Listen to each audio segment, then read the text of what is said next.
Hashtag Drew Kane's descent, and the terrifying possibility of redemption. For months, General Hospital viewers have watched Drew Kane unravel in ways that seemed unthinkable. Once a man defined by restraint, conscience, and a desire to forge an identity separate from Jason Morgan's shadows, he has slowly transformed into something jagged and unfamiliar, a creature shaped by paranoia, wounded pride, and the intoxicating belief that he is owed something from the world. The transformation has been so drastic that Port Charles hardly recognizes him anymore. Friends keep their distance. Family members tread carefully. Even the audience has begun to brace themselves every time he walks into a scene, wondering what new damage he will inflict next. But the November 19th episode marked the first time the facade cracked. It was the first time the camera lingered not on Drew's fury but on his fear. It was subtle. So subtle that it might have slipped past anyone who wasn't searching for it. Yet in that quiet moment, with Jordan Ashford and Laura Collins confronting him behind closed doors, an unexpected thread of humanity surfaced. A thread that GH's writers may now be pulling deliberately, perhaps preparing to weave a path toward redemption, one that could come at a devastating cost. Hashtag the confrontation that shook him. In Laura's office, Drew expected another argument over boundaries, power, and Port Charles politics. What he did not expect was an intervention masquerading as a reprimand. Jordan's frustration wasn't rooted in politics, it was rooted in grief. She stared at Drew as though she were examining a stranger wearing the face of someone she once trusted. Her words cut deeper than anything Sidwell had ever thrown Drew's way because Jordan wasn't accusing him of corruption. She was accusing him of abandoning himself. She questioned when Drew stopped thinking about the town he once risked his life to protect. When did he lose sight of the friendships he valued? When did he stop listening? When did he begin to treat every slight, every rumor, every failure as a personal attack that demanded retaliation? Jordan wasn't interrogating him, she was mourning him. That mourning unsettled Drew more than he wanted to admit. It destabilized the furnace of anger that had kept him moving forward since his exit from Pentonville. For the first time in months, he didn't have a snappy justification or a clever deflection. His silence was an admission, one he barely understood, let alone wanted to accept. Then Laura stepped in, not as the mayor, not as a political figure, but as the moral anchor of Port Charles. She didn't scold him or threaten him. She simply reminded him that the city had weathered storms far worse than corporate sabotage and personal disputes, and yet every storm had demanded leaders, not conquerors. She told him that if her role was ever taken from her, someone would have to protect Port Charles. And Drew, in a moment almost painful in its vulnerability, misinterpreted her intent. For a brief heartbeat, he believed she trusted him with that mantle. He believed she still saw a soldier, a father, a hero. But Laura wasn't naming him her successor, she was invoking the ghost of who he used to be. And Drew knew it. Hashtag the shadow of Sidwell. For weeks, Sidwell has hovered over Drew's storyline like a silent puppeteer.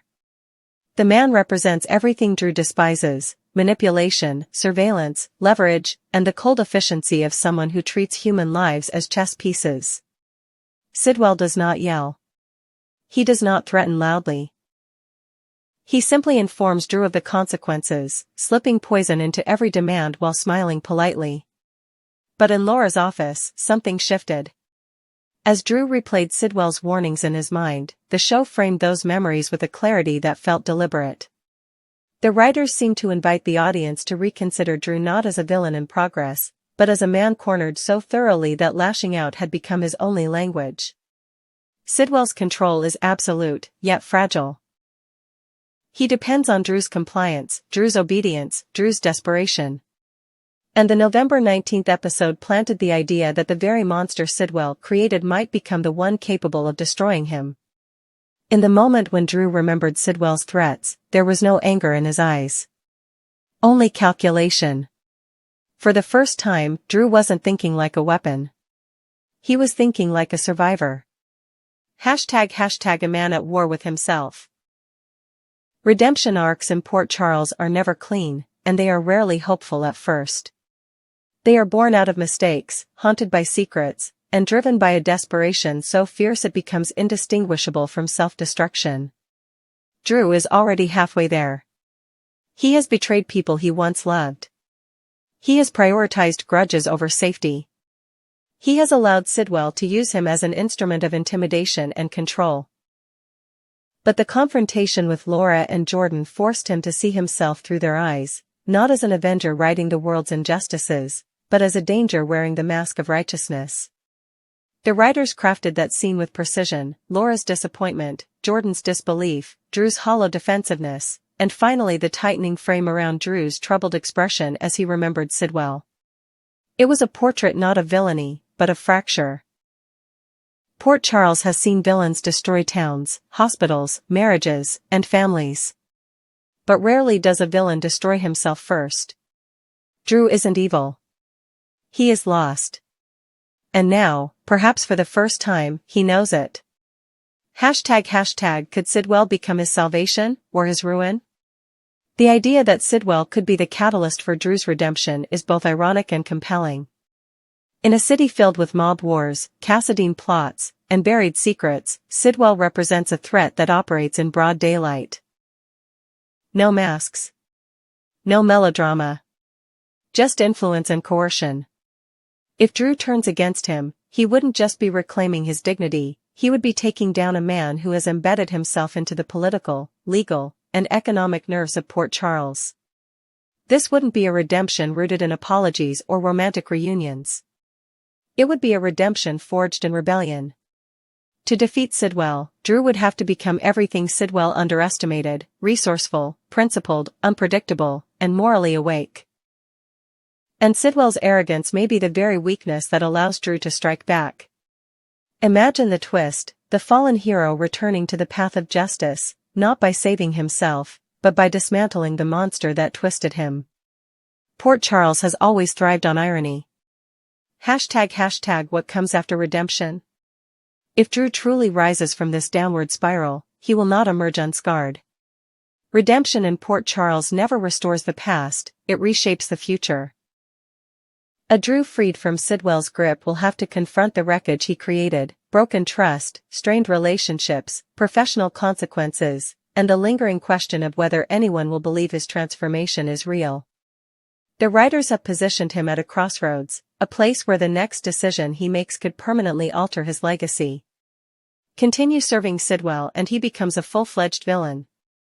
Defy him and Drew becomes dangerous. But in a way that finally aligns with justice rather than ego.